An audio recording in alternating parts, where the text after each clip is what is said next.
So thank you very much for coming back. And now it's the session where we decide on the main, of course, in each subgroup, all the recommendations you have will be reported to CGMS, in particular in the working group 2 meeting, where there's more time to discuss all the details. But now we have to decide on which should be the main recommendations that go to CGMS that will also be discussed in the plenary meeting in June. And so in the past, we had sometimes 4 of them, sometimes 5 of them, and I would argue that we should not have more than 6 in any. I want to make the statement that as we put this together, please speak up from the different subgroups if we miss something. We might miss something, right? We're synthesizing what you wanted as your top recommendations. We're trying to put that together. And so please speak up if we miss something.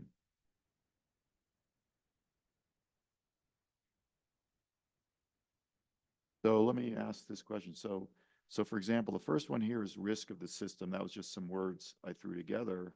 But the idea is that maybe we can consolidate a number of at least 2 recommendations and word it as a risk to the system. Sort of, right? Is that the idea for the first recommendation?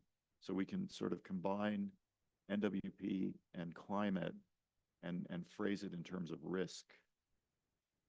Right. I would suggest that we start with the risk of losing what we had already achieved.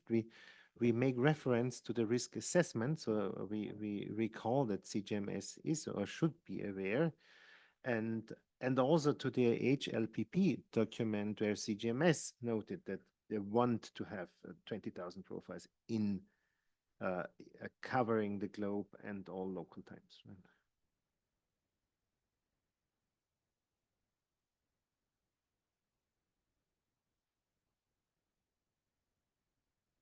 This is the number 1 from NWP, I think. This is number 1 from climate.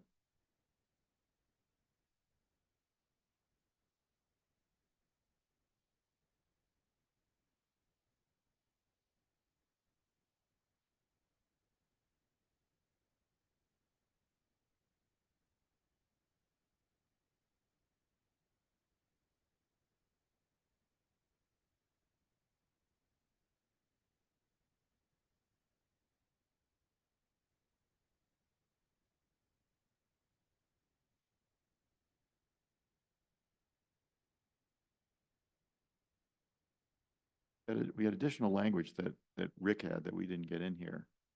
So I don't know, how do you want to proceed? I think we should start to craft something here, but maybe combining the other 2.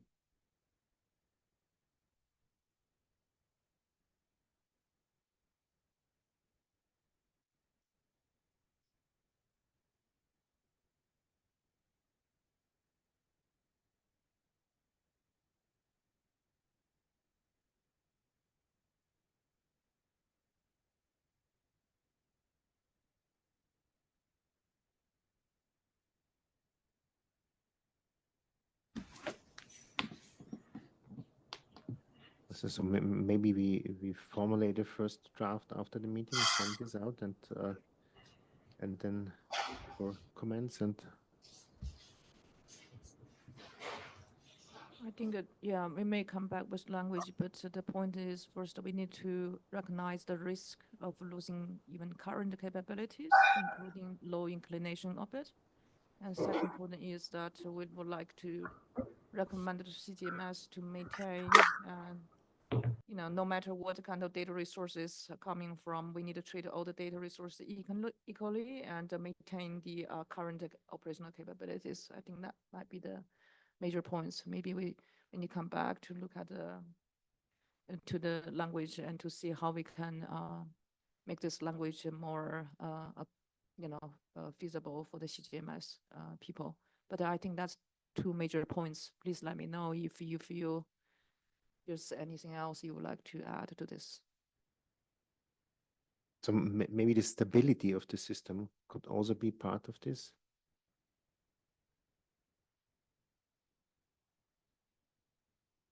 Yeah, and I would say from a right, we want to sort of stress the scientific aspect that when we say collapse or system risk, we mean severe degradation of the weather forecast. Right. Hello, can you hear me? This is Rick.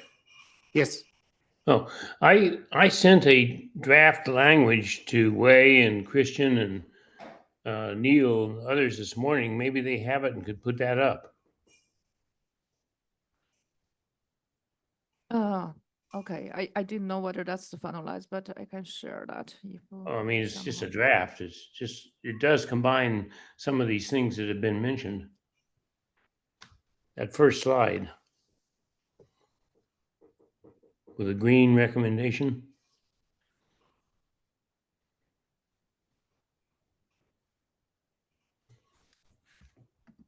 So I think, yeah. Okay. Here's the language. And I think probably as we craft this, we should probably stress and no offense to climate. I No, think we that's not should- excuse me, that's not the one. Oh, sorry. Really, you have another one? It's the second, it's the other attachment. It was the revised slide that Neil had crafted. It's one slide in So I was just going to say that, nice green letters.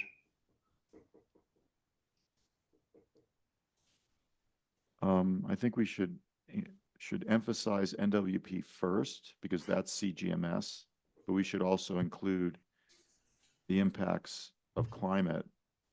And again, what we send up to CGMS tends to be somewhat short. So we're going to explain more in the minutes and things like that. Okay.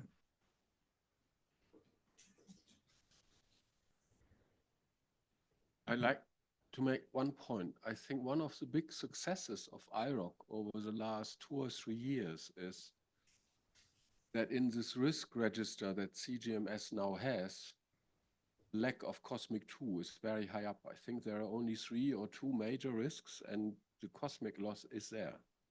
You don't have to emphasize that there is a risk of losing it. But we need to remind them, right? So And you can appreciate it and you can point out what the consequences are if it's not mitigated.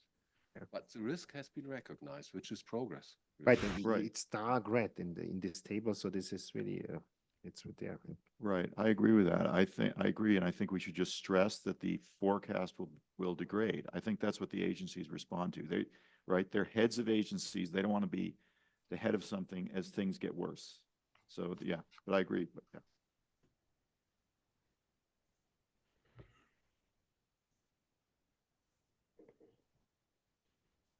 Rick, I only have your September 16th version. You can send me yours latest to me again. Sorry, I don't see it in my inbox. Really?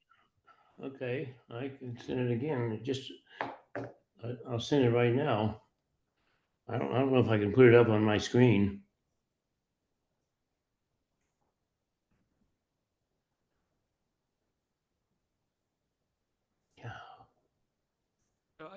In the meantime, Neil, please. I have a question about what we should be emphasizing in terms of, obviously, the total number of occultations is an important thing to, well, it's an easy thing to emphasize. And it seems to be the thing that mainly drives NWP impact. But obviously, we've had a lot of discussion about the kind of 6-hour refresh of observing certain areas. We've had discussion of local time coverage. What's the thing that we want to emphasize? What do we have the scientific backup to be able to say, okay, we have demonstrated that if you lose this many occultations, you will degrade the system. Do we have, how much evidence and emphasis do we need to put on the other things as well?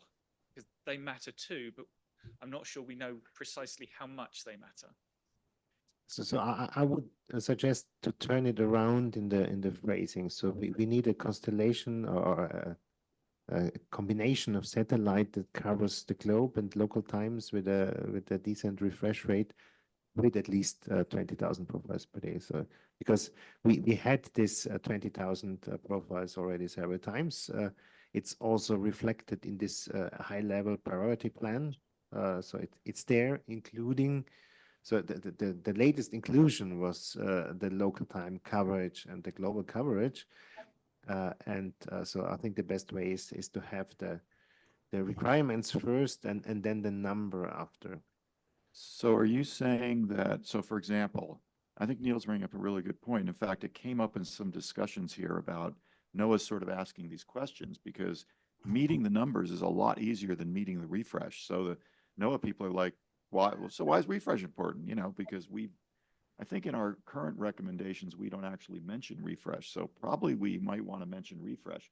So just at a high level, we could say, we need this is kind of what you're suggesting. We need numbers, we need refresh, we need local time. And I'll just go out on a limb and say, losing any of those three would have a severe degradation, would lead to a severe degradation. I'm not sure that's true, but I think that's a very good point, is that if we could say that, that would be great. But where's the evidence? And yeah. But also, I would say I'm feeling less comfortable nowadays with 20,000 as a number. Now that we've been able to play with more than 20,000 demonstrated impact from it, maybe we keep 20,000 for a kind of political continuity that it helps to put it in their minds. But I'm not sure, long term, we want to necessarily be anchored to that number rather than another number which is perhaps bigger. Right, but how this process works, I think it would not make sense to propose 25,000 now or something, but before we have the results. So when we have firm results from the ROMEX that there's a clear increase up to a number, then I think for next version of the recommendations, this would be the way to go. But out of the blue to take another number, of course we can write that the impact doesn't stop with 20,000, right? But we should reference what is already in this HLPP document, so that to remind CGMS, we have written down this, so we want to have this, right? And then when in another sentence we could write that there's evidence that there is increasing impact with more quotations, and I'm very so CGMS is interested in ROMEX, really in ROMEX. So that I could imagine that there might be a separate ROMEX presentation at the plenary in June. So I would propose to go this way. I've got, from my management, I've got a statement that an absolute number is never very helpful because, first of all, someone will question if that is not too high, and someone else will say that if that number is achieved, there is no need to do anything anymore. Right, but the point is we have been proposing this number over and over again, and now it made it into the HLPP, right? But I mean, I think you can make a good point of what you need as a minimum baseline to keep current day things off, what maybe a little bit above that. And then with ROMEX, you will be able to quantify, well, first of all, I think it is fair to say that ROMEX already has demonstrated more or less that more data will give better input, and that up to the 40,000, there is no obvious saturation. So let's hope we fix all the problem. So, and if you then can come up with a number that tells you, say, doubling the number gives so and so much impact on whatever is relevant to managers, then that's a better way for them, because they hear there is a minimum. With more, they get more, and then they can go into this estimate of how expensive it is, how much funding they have, and then you give them an argument, and you will not get the maximum possible number because there's only a finite amount of money. But at least you give them the thing, more helps more, and it will cost so much. Right, I agree, but I think the best way to do that is when we have more results from Romex that we when so for the next CGMS meeting this might be a good way to go, right? So And to those 2 points, I think the list originally presented by Tony, the first one is more about risk and second one is about 20,000. That's refer to what you said. The first one I hope is refer to the minimum, at least the current capabilities we would like to maintain. And second one, we need to add some statement saying the Romex suggesting even more, based on what we have seen, and we will update the number, or suggesting more numbers in the future. But Rick I just posted Rick's revised version into the slides, when Tony you have time to present.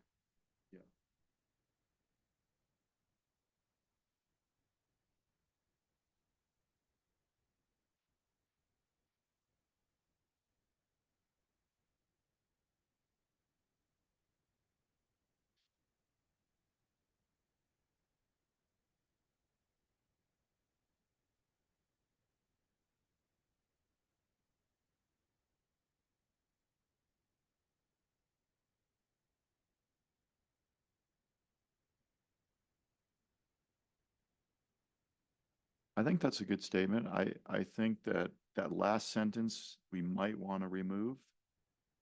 But I think there's a lot of good elements in here that we can work into a. I'd be okay with removing that last sentence or making it part of a separate issue. The main thing is not tell them how to achieve it, but say Right, that, but yeah. right. The agency part of it relates to certain scientific aspects like continuity, stability, transparency, et cetera. Let them decide. An agency could do that, for example. And, Chris, for example, mentioned how, backbone plus commercial makes sense. So, yeah, okay. and we could even start with the risk, right? So we have this high impact and we are about to lose it if we don't do something. Feel the second paragraph should be the first recommendation, and the first paragraph could be the second one, together with the 20,000 or Romex stuff.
So, yeah, I put the list together, but not necessarily in the same order. But what I had in the notes is that there are a couple of groups mentioned about level 0 archiving, and there's a very good statement. I think climate mentioned that, and also keep that kind of on the open data policy, including the archiving. I remember during the April we have some subgroup lead meeting, and there was also question regarding the centralized archiving of level 0 data, because right now they are archived either under private sectors or under some government agencies. So I just want to bring that back to the, if possible, to this recommendation as well. So something like that. Yeah, did I understand that correctly? I thought I heard Rob say at some point that you are archiving. But that doesn't mean others aren't archiving, right? I mean, are you aware that your data are being archived by NOAA, the raw data?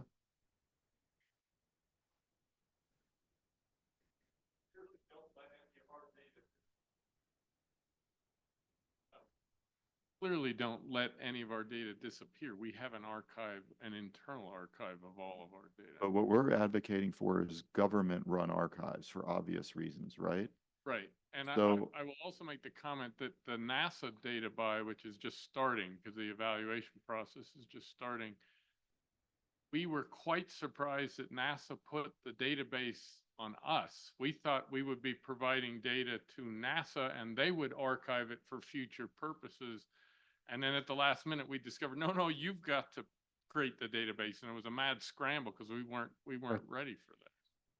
Right, and then I think it's really important because we don't hope it, but if your company should go out of business, where are the data then, right? So I think we need to emphasize that the agency that buys the data is responsible for archiving.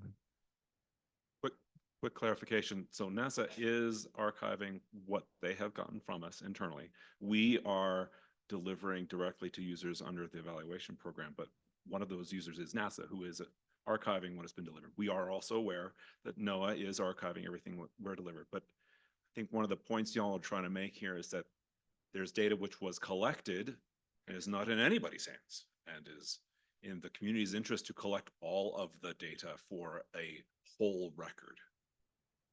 Right, and we have seen quite some applications. Some of the most interesting profiles after the hunger eruption, they have been kicked out by any quality control, and there have been data seeing sudden stratospheric warmings that have been kicked out by quality control because the temperature was tens of degrees off the normal. So Right. I'll also say that we are hoping eventually that NASA will buy our entire archive and that they will have that archive. But I mean, that's off in the future.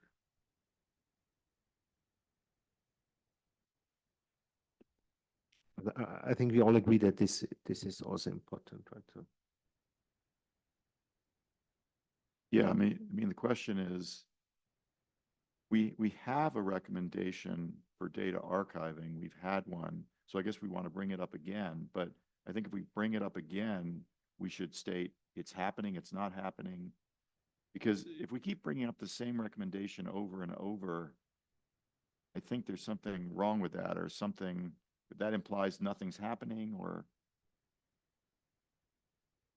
But I But- think we mentioned archiving, but right this time we probably need to emphasize that the government agencies, archive the data, some wording like that. I think no, I guess NOAA is archiving the data they buy, I hope. EUMETSAT is doing that. So that's not a problem, but as we just heard, NASA is buying data and they let the company take care of the archiving. I understand that this is a contractual thing that you can do because convenient, but if at some point in the future the company goes bust, the data will be lost. That's the risk, that some data that has been procured, that this is available for eternity, basically, forever who needs it for reprocessing. And it is true that some data hasn't been bought, and it would be nice if it could be bought, and that should then also be archived, so that in 10 years from now, people can look at the data, have the documentation, by the way, and can go back and process it, even if companies like Spire don't exist anymore or are working in different business fields, or Planet IQ, or GeoOptics, or, we have GeoOptics data out there. I don't know what's happening with GeoOptics. Maybe they cannot come up again. What happens with the data? If nobody archives that data will be lost forever because nobody's going to pay the cost for the S3 store to keep that data. I just wanted to make sure it was absolutely clear. NASA is archiving what they purchased. So the statement they're expecting the commercial entities to maintain the archive, that was a misunderstanding.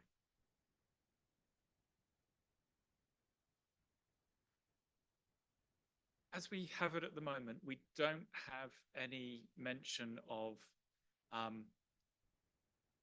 archiving data that hasn't been artificially degraded. And given the reaction of the community here to the news, I wonder whether this is the place to mention that issue. I think this would be a good place to have it, and this would also change the recommendations from the one we had last time. So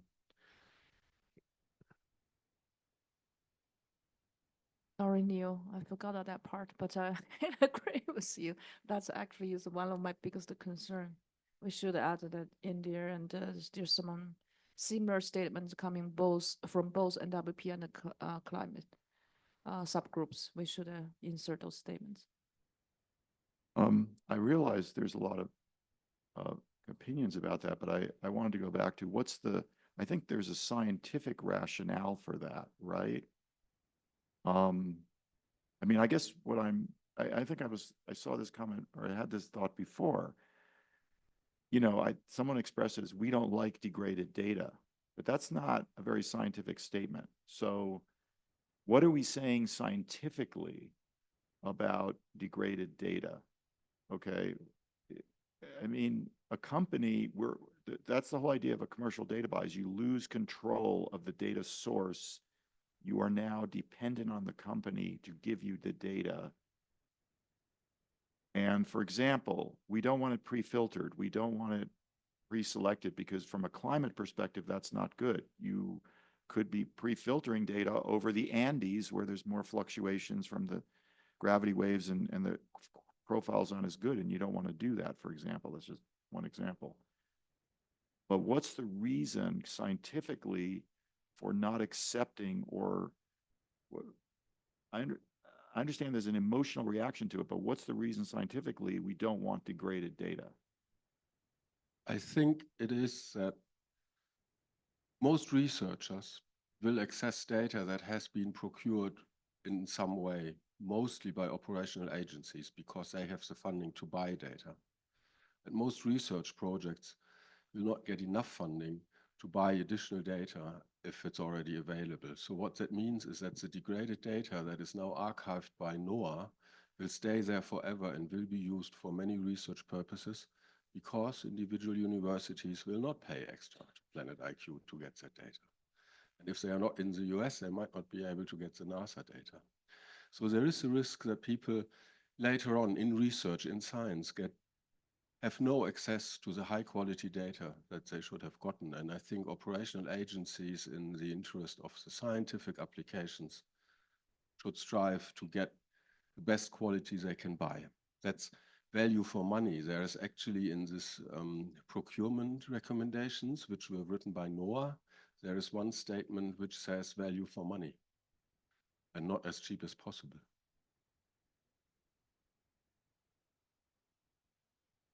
Yes, I wasn't preparing to answer Tony's question, but at least for climate purposes, there are formal definitions out there for SI traceability, and that's all about being able to reproduce measurements from one era to the next. And of course, any instrument's going to have its own associated noise, maybe biases, but reproducibility here is the issue. And every step that you take to actually degrade the capability of reproducibility degrades your scientific results. And that's actually cheating generations, actually well beyond ours.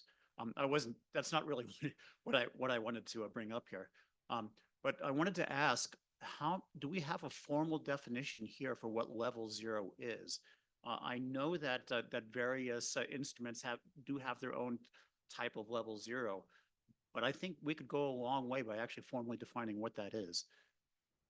There is a formal definition from the CEOS groups, and they have what they call raw data. That is the data as transmitted down from the satellite without any processing. Then there is level 0 data, that is the raw data stream decommutated for individual instruments without changing the contents of the level 0 data. So it is what the instrument provided, what the instrument generated, stripped from stuff, from telemetry, from things that are not related to that instrument. We have, in case of Spire, they have chosen to not give the original level 0 data, but put the level 0 data into a NetCDF format, which is representing the contents of the original NetCDF.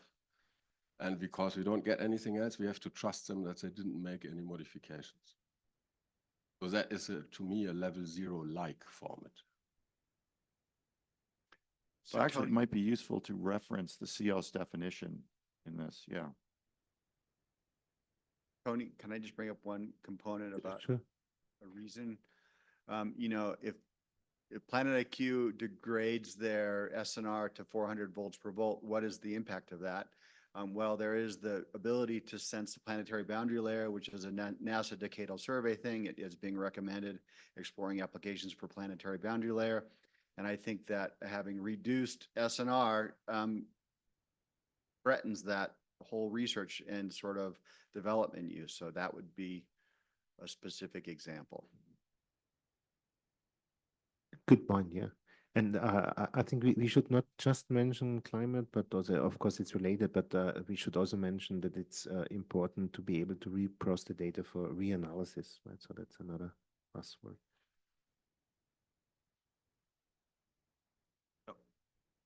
I fear I'm repeating here. I was going to say essentially the same. For those of us who are doing processes, not just climate or weather, there are things that you cannot, that bother the models, like Tony mentioned gravity waves. You want them filtered out. When I'm studying processes, I don't want that filter out. And so they gave the example of the planetary boundary layer. There are many other examples.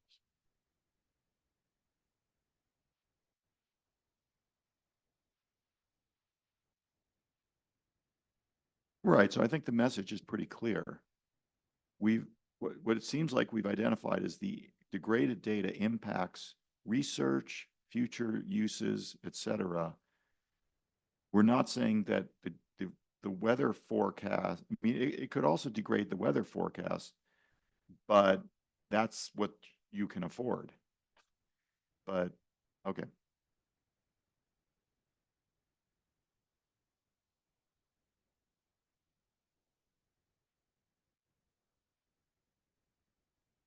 I think we should move on to the next main recommendation. So when it comes to the space weather group, so you had your first recommendation regarding the organization of the workshop.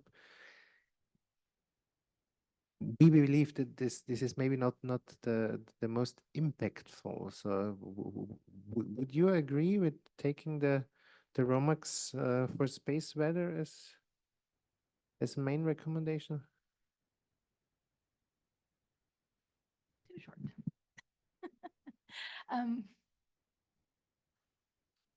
Oh, there we go. Thank you.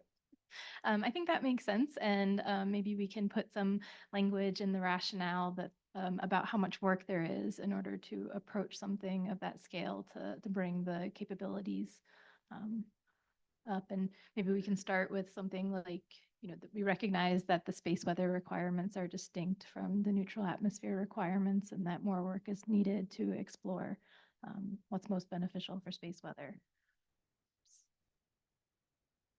And maybe we can work together on the wording, but I hope this recommendation is more seeking the support from the government agencies, because based on our neutral atmosphere ROMAX experience, the agency support is very important. Yeah, and I think that's for the, you know, the workshop recommendation, that's why we did want to elevate it to encourage CGMS, to encourage the agencies to put the resources toward supporting this effort. But and the other recommendations will not be gone, right? So oh, yes, that's why, yeah. So I think really important to include that bit that this really needs agency support. So when we discuss this in working group 2, there's more time, and there are also the representatives. But when it comes to the plenary, the high level representatives of all the agencies, and if, for example, they decide, okay, ROMAX was very successful for neutral atmosphere, might be good for space weather, and that this could be the point where they decide, let's support this. just another point that your first strategy is still there, but I suggested to change that to as a response to SWCG action, that we have a joint workshop rather than recommendation. Okay, yeah, that's a great, yeah, great idea.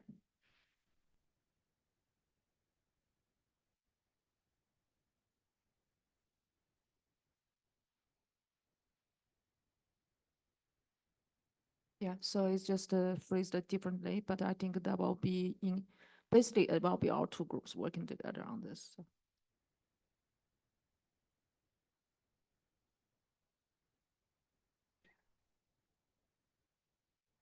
Moving forward, I think that PBL with water vapor was one of the main recommendations.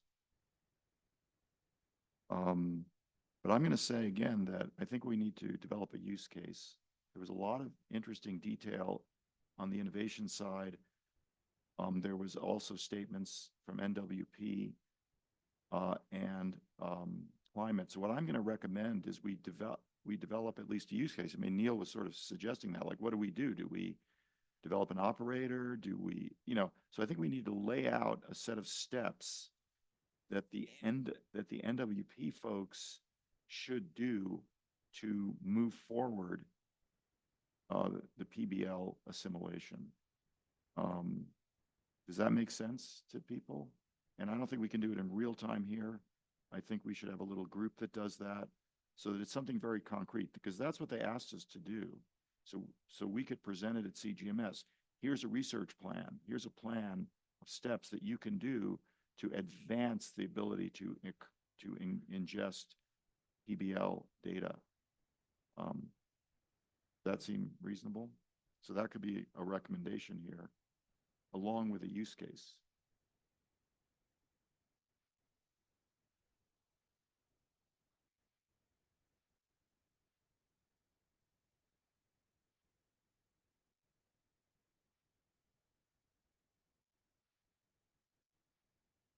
And well, along with this plan, I think from the working group, there's also action recommended, for example, have a RO trend or something like that, right?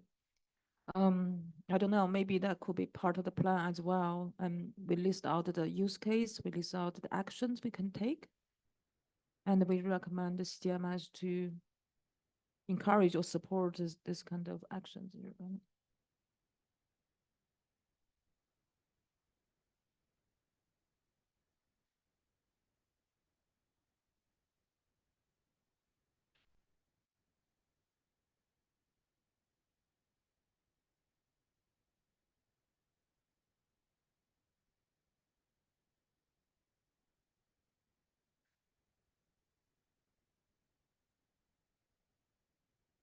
Next is the, I think these are the major recommendations. If you feel there's something we are missing, please let us know.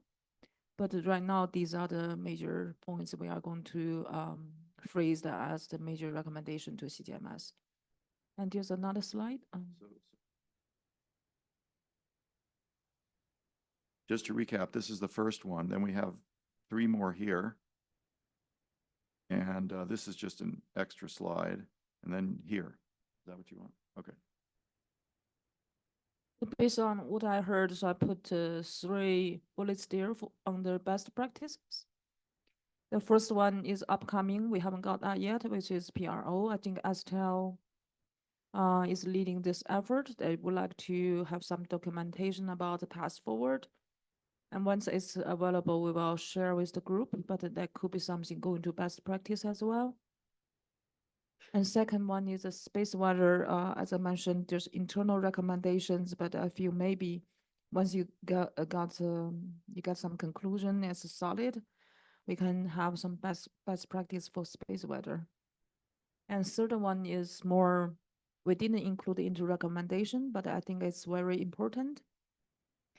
It's about the transparency and the communications, providing the changes notification whenever there's data purchase. For example, this degraded data, sorry. and also providing test data. I feel that's rather put them into as a recommendation. It could be a best practice documentation. So that's what I recommend, and I would like these subgroups take action on those items, and then you can come back with your recommendation how we can proceed to form such a best practice document. Yeah, so I just want to, I think maybe we could consider, rather than having a separate best practices document, there is a best practices document for commercial data buy. At the CGMS level, we could recommend modifications to that if necessary. I'm guessing it may not cover cases where the data quality changes abruptly, for example, right? I'm not sure it's included, but I think didn't one of the groups have an action to read NWP, right? So I think we can recommend to CGMS adding to that best practices document. That could be very effective, I think.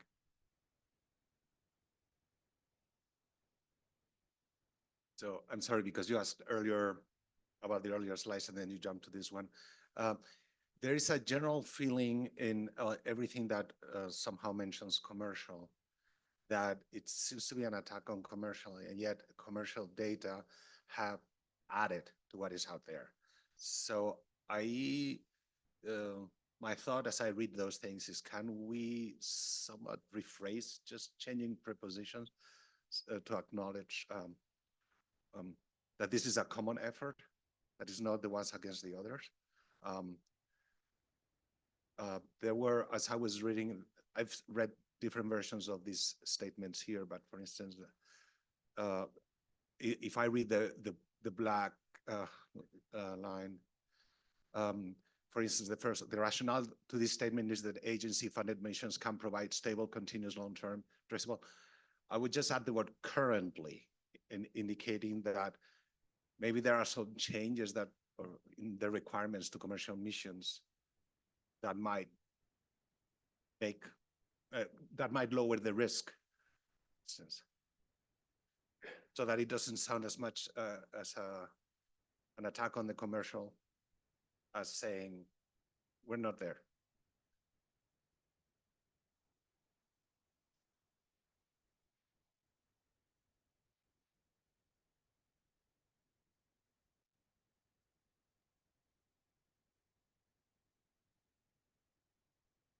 Yeah, I think that's a good point. I think you're right. And I think that, again, if we start to do things like identifying one way versus another way, the agencies may sort of question that, our ability to do that as a science group.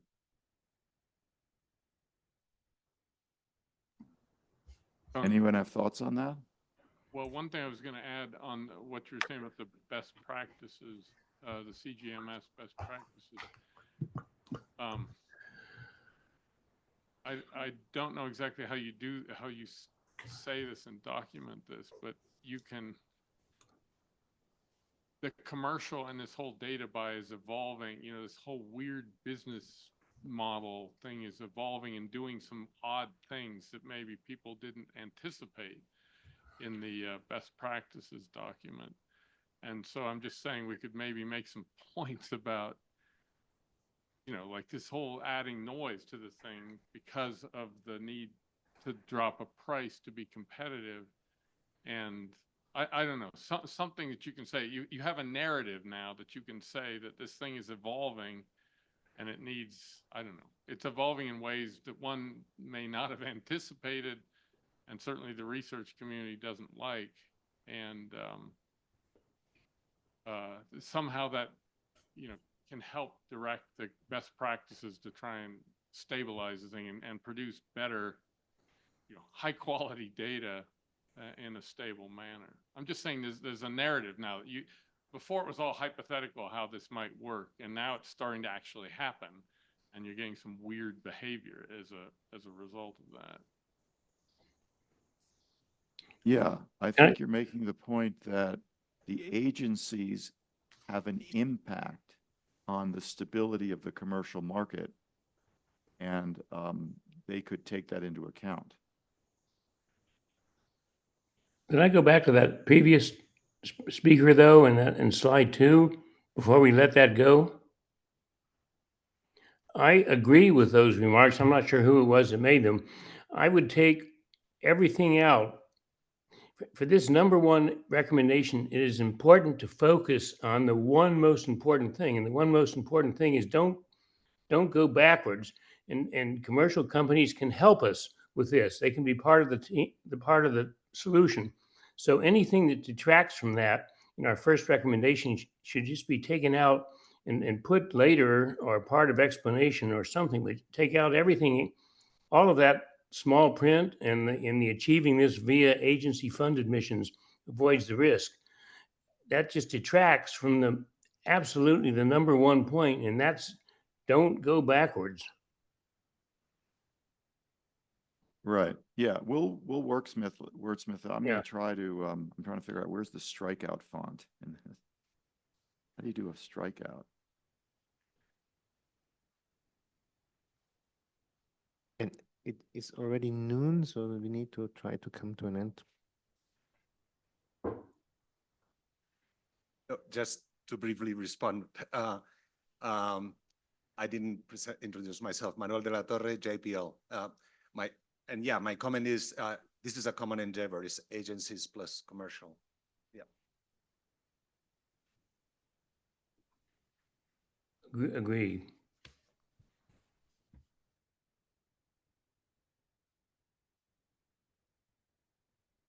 On the best practices, I would like to add when I'm done with this one. Yeah, go ahead. Let's make it quick. So Yeah. the NWP community has all been thrilled with worldwide free and open licensing for the data being purchased for live NWP, but that has not been the case for the back archives. I think the point has been made a couple times that the back archive data which NASA has been procuring is not under free and open licensing for worldwide users. One of the great benefits from the ROMX was getting a big pile of that back archive data into the research community. And even that is not quite free and open. I think there's still some restrictions within the ROMX. That maybe that's a best practice that needs to be bubbled out from the NWP community into climate at large. And there are many satellite years of back archive data from many operators, which could be added to the climate data record.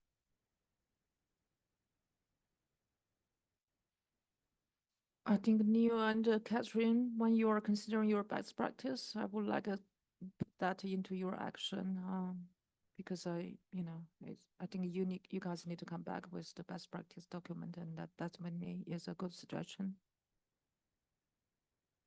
Wait, who did you talk? Who did you ask to do that? NWP subgroup lead for the NWP best practice. Yeah. I think we need to move on. We are skip. Oh, there's still one slide. If Tony, you can show. I know you're typing.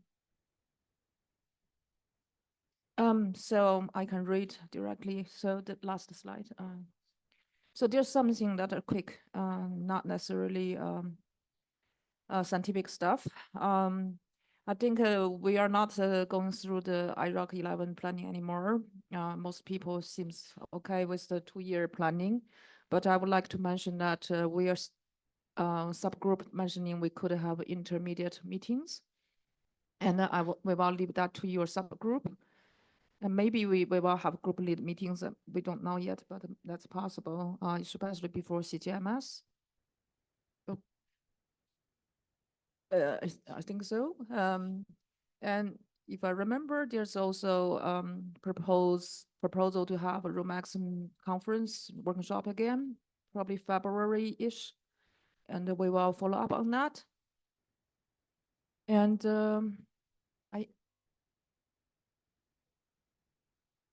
next, there's multiple things. I can't remember the list you just deleted. And I want to remind everybody also that we will have a couple of documentation to review. Deadline for buffer is October 18th. There will be another PRO document to be reviewed. We will let you know. By the end of the year, we will transition our email list. Please remember, if you notice any email coming over to let you click to confirm, please do so. And we will follow up. We will change the subgroup name to innovation. And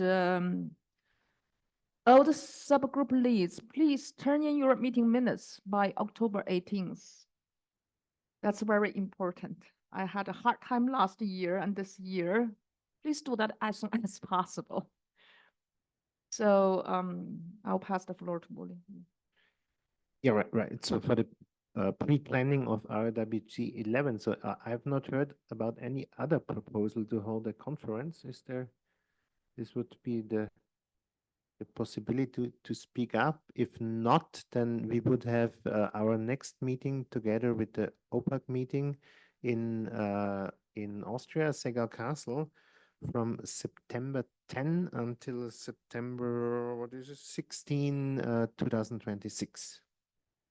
So I've heard people say, should we always hop between Europe and the US? And but no one is speaking up. So Right. This is just about the next one. So about the one after. So if we don't start organizing this now, it will not happen. Right. Right. So So maybe if after there, if the there next is one. no plan for a meeting right now, it will not happen. Right. So those who want to break the cycle of US and Europe, you need to start thinking about it now. And then by the next RWG, have something ready to go. Or even earlier. Or even earlier. Okay. Did you, and those dates, the 10th to the 16th, did you see if there are any other meetings that conflict with that? Because Jade Morton brought up the fact that she wants to come to these things, but they always conflict with some other meeting. It's right about the same time. ION. Did you check to see when the ION meeting is? She just requested that we.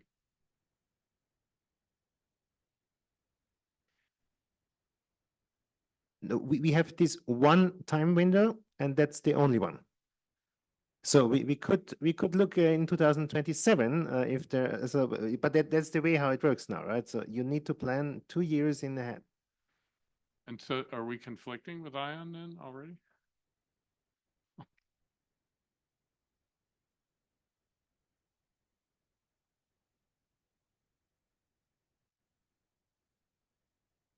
All right. Sorry, Jade.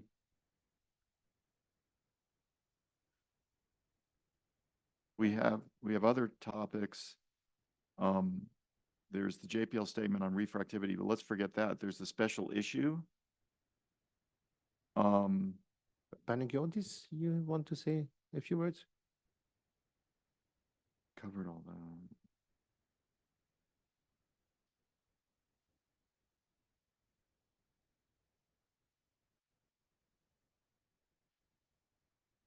Yeah, so I guess this refers to the GPS solutions. So I had a chat with the chairs, and it has come to my attention that organizing a special issue to AMT may have been a bit of a problem in the previous IROG stuff. So Eric and I, we have a topical collection, a special issue in the GPS Solutions Journal that accepts papers of a GNSS content.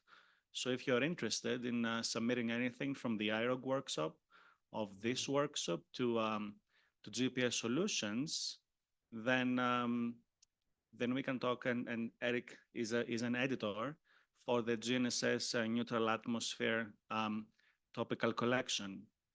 So wait, so you're saying there already is a topical collection for the neutral atmosphere? yes. Could you expand it to include space weather? Yeah, we have a separate GNSS space weather. So these topical issues are already getting organized.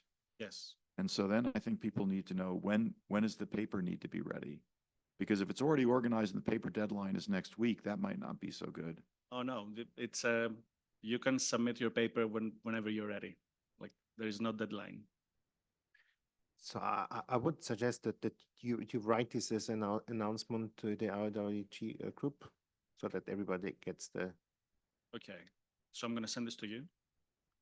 as you do the announcement, just writing it to our IROWG mailing list. Oh, I see. Okay. Okay, thank you. Okay, we're going to conclude soon. Regarding the JPL refractivity, the thinking was we've made a lot of progress recently, and we've been talking with OSEP, and we have people at JPL who did the original experiments. So Chi suggested this. We're going to put together a plan for doing additional experiments once we understand the current experiments better and try to get them funded. And so maybe we'll brief this through the RWG mailing list and keep you all informed of the plan. Does that sound reasonable? Okay. All right, so I think we concluded this session. We'd like to welcome Yang to the stage, and we will start our closing marks.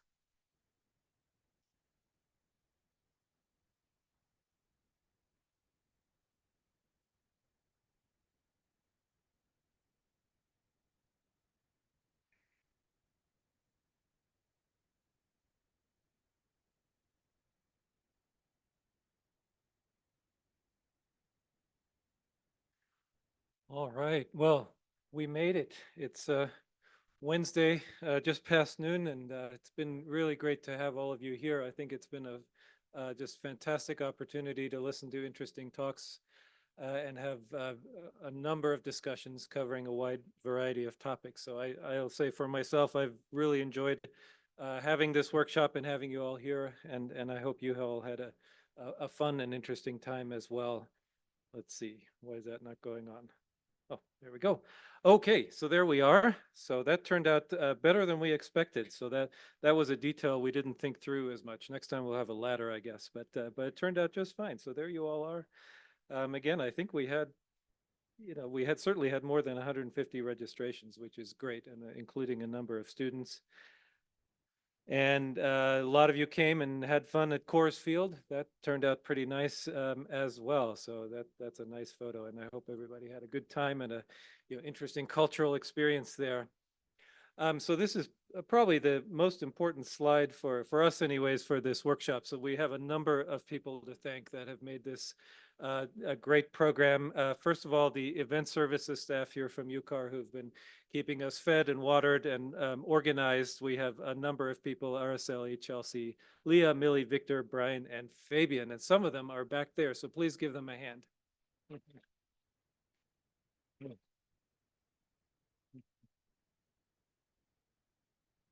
So thank you all very much. Our multimedia services staff, Paul and Kelvin have been back there ably getting us through the presentations. We also have Chris and Joey. Paul, and I don't know if Kelvin's there, but please give them a hand.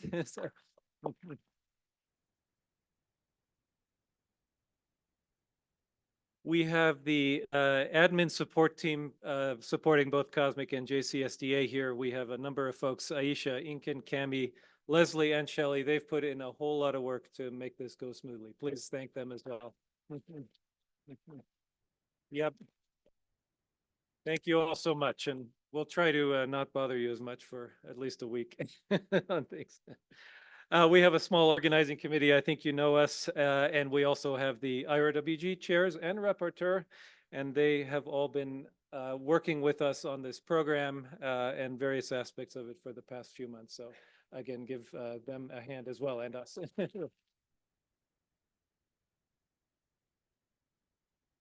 So that's actually it from my side. And now I believe the co-chairs will say a few words. So thank you.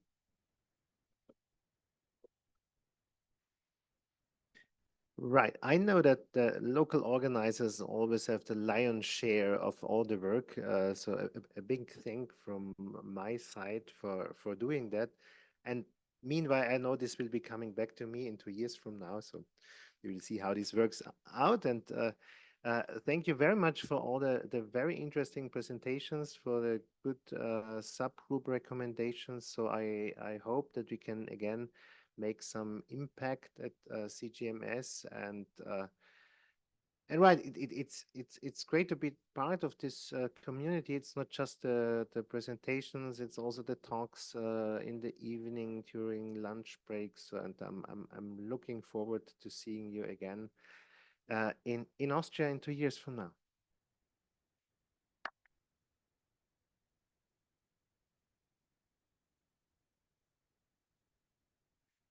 Promise I'm the last one, so it won't be very long. On day one, I had a red dress because I said it's important. Red is very special in our Chinese culture. So today, when I put on this green blackish dress, I was asked whether there's any special meaning. Oh no, we don't have special meaning for every color, but. But I do think it's something I would like to dress up to celebrate because for the past 1 year, I've been working with our local organizing committee. Believe it, we have been talking about so many options about where we are going on Saturday and what we would like to have for the, for the Little Black stuff.